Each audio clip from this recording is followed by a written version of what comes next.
to pray. There's no angels where I go, only pieces that are broken, scattered dreams across the floor. I'm home. Alrighty, hello everybody, this is Kirisho here, and surprise! I'm posting before 11 o'clock. My time at least. Anyways, let us continue where we last left off. Deku and everyone else had just barricaded the doors, well, the entrances to the caves, basically sealing it off. Now, Deku, he would basically tell everyone that he can try and go further and see if the cave is just a dead end. Now, as he's going in, Deku, he actually does begin to hear something. He begins to hear the howling of the wind. This actually somewhat confuses him, as this means that the cave is not completely secure. Now, he just starts walking down this pathway as he actually does slip, and he actually does bring his hand up to the wall, holding onto it. As he's gripping onto it, he actually does bring his feet up underneath him, pushing out underneath, as he begins to just, well, he would just be tapping off the walls as he's basically just jumping from side to side.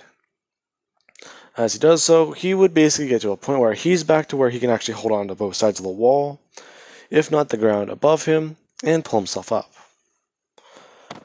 Now, after that, he would just come to another entrance, as he's looking outside.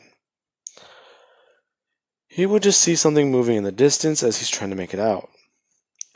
It looks to be the size of, well, he can't tell, but it's just huge. So, he would just tell everyone that, well, he'd basically come outside, come up to the top of the cave, and tell everyone what's going on. As he would just reassure them that he sees something and he might actually need some help. As him and, well, other people, they would actually just be going outside as they would use tools to start climbing up the trees. They'd be doing this and they're actually jumping from branch to branch, knocking snow down as they're going through, as they would eventually come across a large herd of animals. Now, this herd is quite huge. These things look like what woolly mammoths, well, they look like woolly mammoths. In fact, they might actually be them. But those went extinct millions of years ago, right? Well, predators, they do know about incoming extinctions. So, they take trophies. In fact, they do take species and put them from one reserve to the next, letting the strongest survive, and avoiding death. The mammoth was one creature in particular that the predators found interesting, because of the way it would defend its young if it needed to, fighting to the point where it can actually overwhelm its own predator. Impressive. Now, with that being said, they would immediately just begin by having Deku just jump down onto the back of one of these things as he does actually grab onto its fur. As he does so, the mammoth begins charging forward as it smashes into a tree, knocking it over. Now, Deku, he is just a bit confused, as when it knocked it over, he actually heard something in the distance. As Deku, he would just start by trying to at least take out the mammoth to get them more food. He would do so and return to the cave. Now let us continue to after the storm has somewhat died down. Let us say they stayed in the cave for about a week or two. With the food they had on hand, with basic survival along with the predator, being able to turn its meat into jerky fairly quickly, and the mammoth that they took, they basically were able to make some pieces of armor, if not some small sets.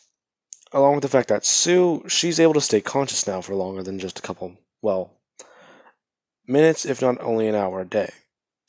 With this ginormous skin that they basically use as a giant blanket, they all have a way of staying warm, even when the fire is not lit. But just to be safe, they always keep that thing on.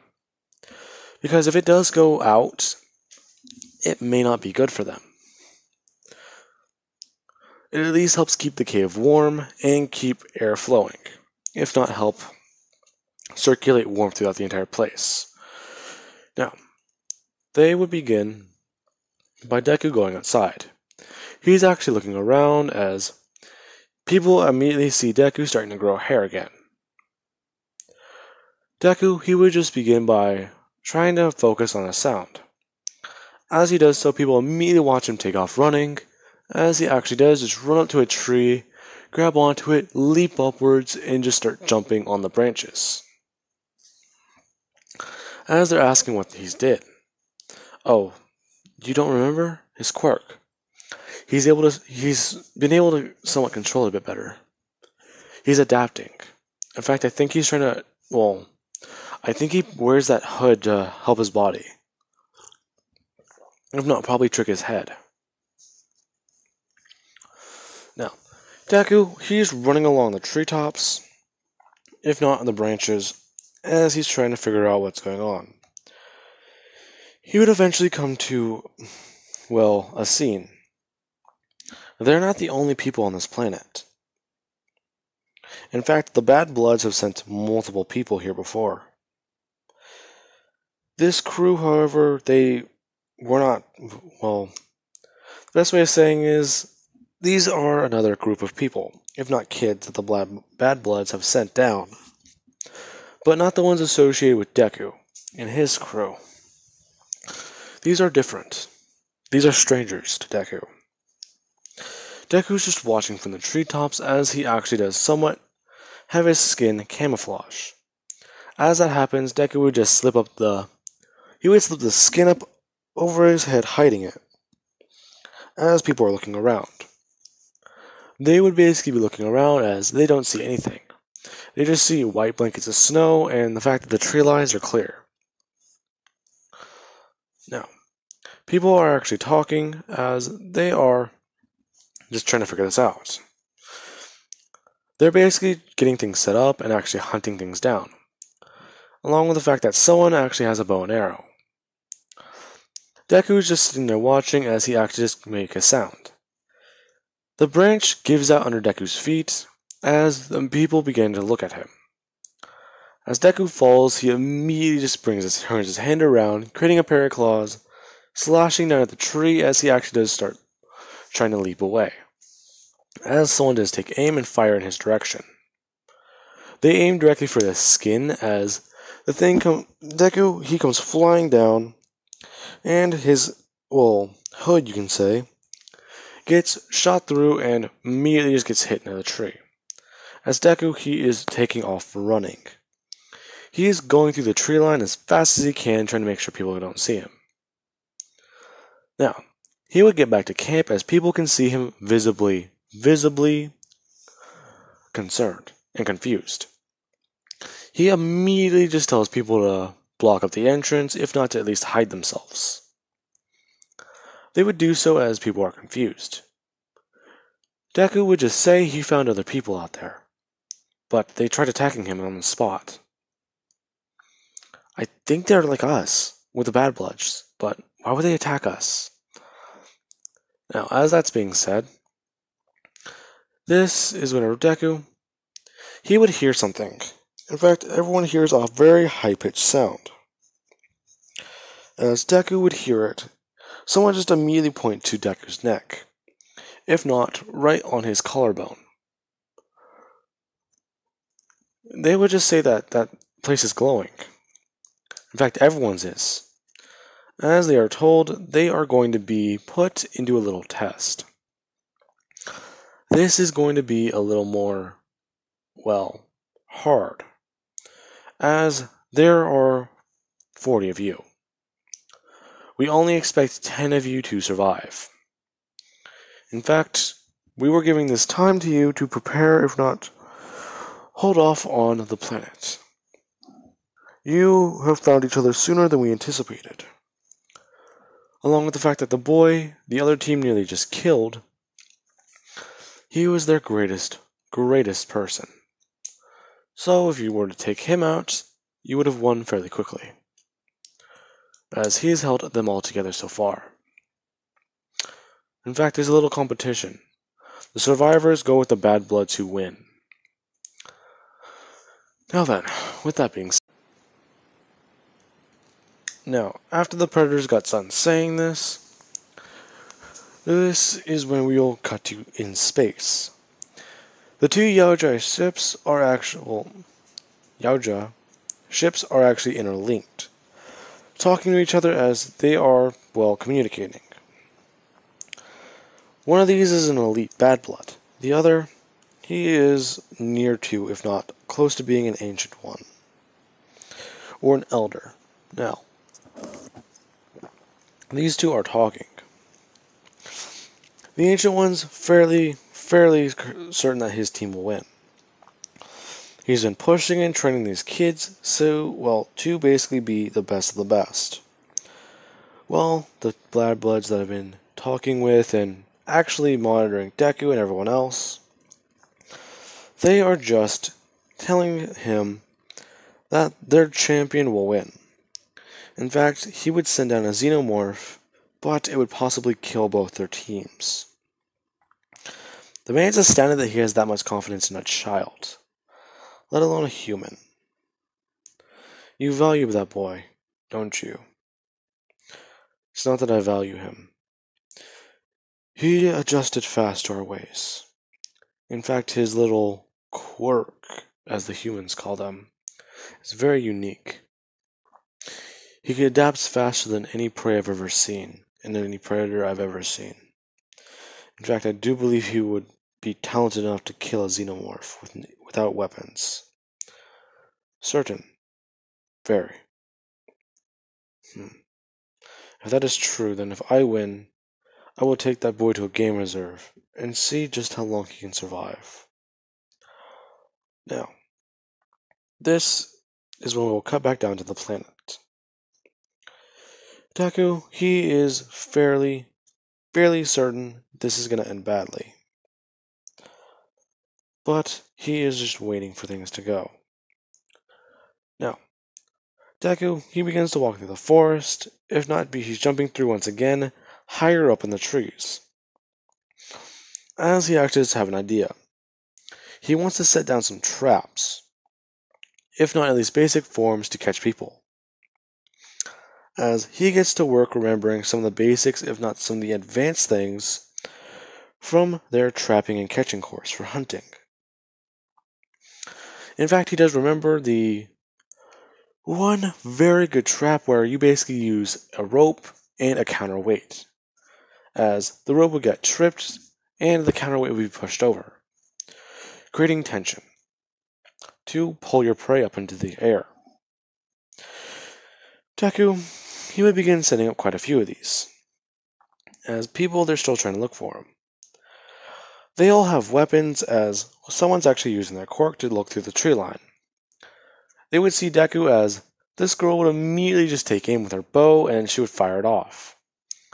As Deku does hear this whispering through the air, he would turn his head as he slams his hand outwards, pushing the bow or pushing the arrow not out of the way, but at least away from his face, as it would just cut through his cheek and get hit into the tree. Deku's just immediately looking at this as he just wipes the blood away and immediately just takes off again. As this time people do give chase. As they're stomping through the snow, Deku could hear them as he actually does stop where he is. As people would immediately begin by getting trapped and snared up into the air. People are confused as they just hear this screaming, then people are disappearing.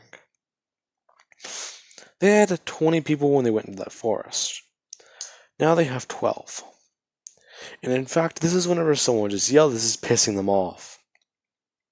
You should calm down. I don't care. Well, at least use your quirk to try and get them down.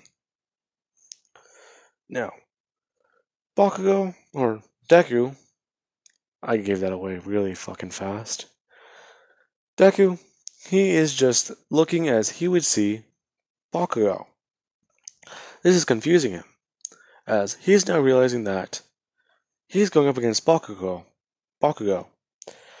So that means either one of them is going to die or they can both survive. Along with the fact that he sees some weird purple-haired girl and a brown-haired girl. In fact, he does see quite a few people, as they are told their quirks are very unique. Now, Deku, he is actually very interested in who these are, as this is whenever some blonde kid would walk up saying that this should work perfectly. In fact, he can create lights so that they can all see.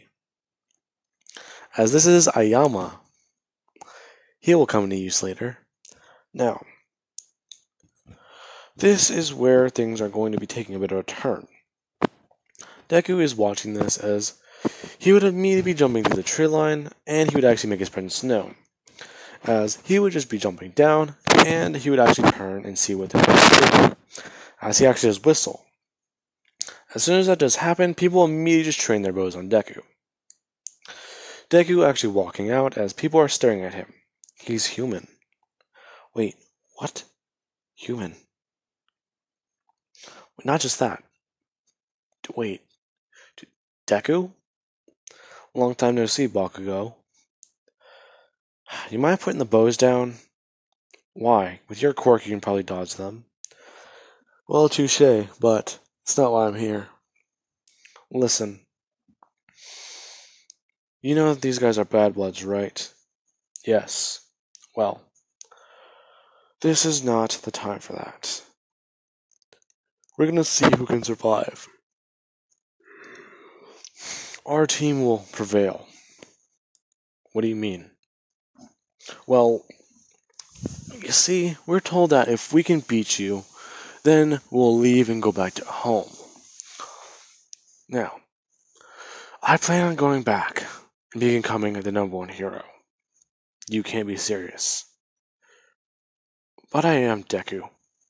As Bakugo, he would just immediately let go of the bow, dropping it and immediately flying towards Deku with explosions as these two begin to fight in the snow. Everyone's trying to train their bows on Deku, but they cannot get a clear shot, as Ayama would try firing at Deku with his navel laser.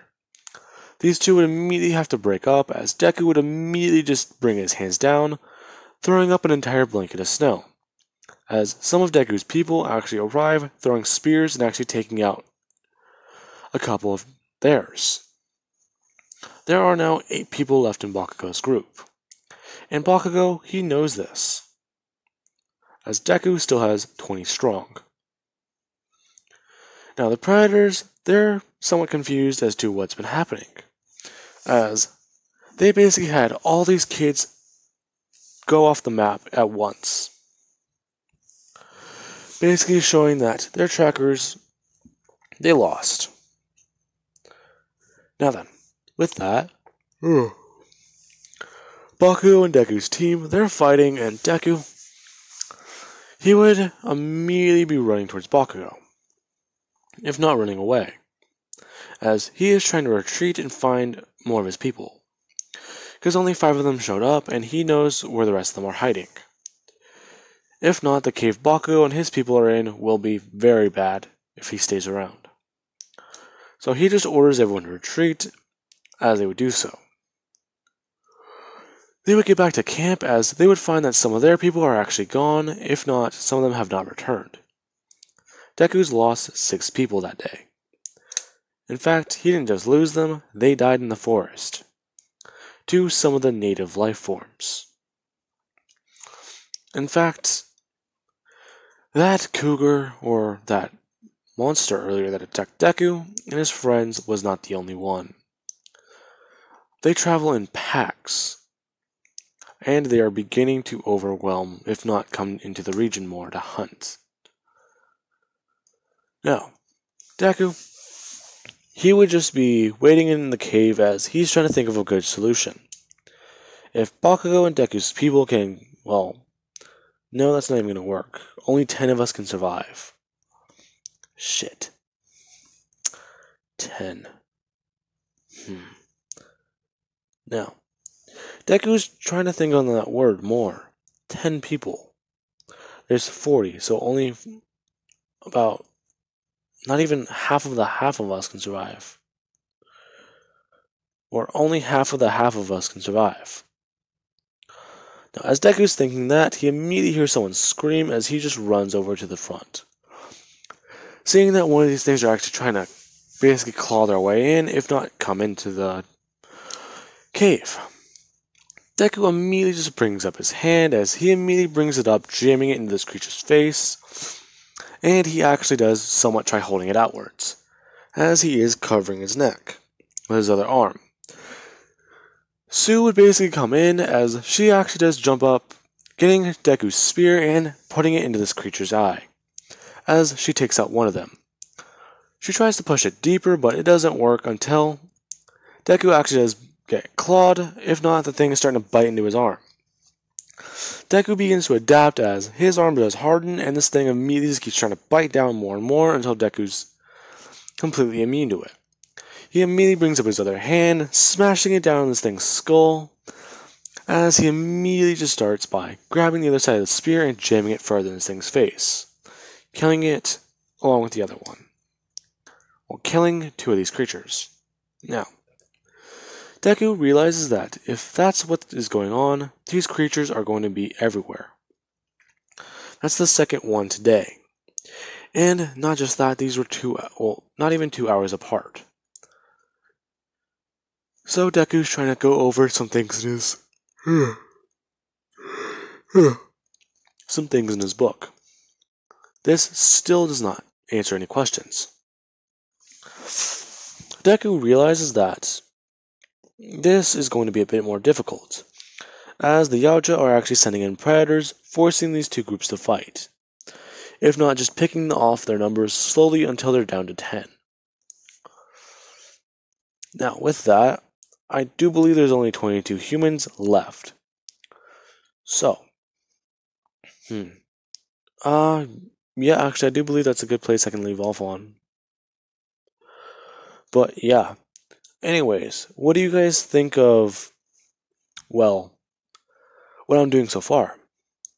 This is going to be a bit weird, because I did want to introduce these characters soon, but I figured the fact that Bad Bloods are more than just these ones Deku and Asui have encountered, this actually does work perfectly. Along with the fact that having competitions to see which Predators trainees are stronger, that's something I can actually see the Bad Bloods legitimately doing. Because they're all about strength and basically who's on top. Anyway guys, I hope you enjoyed the video. I'll see you guys in the next part.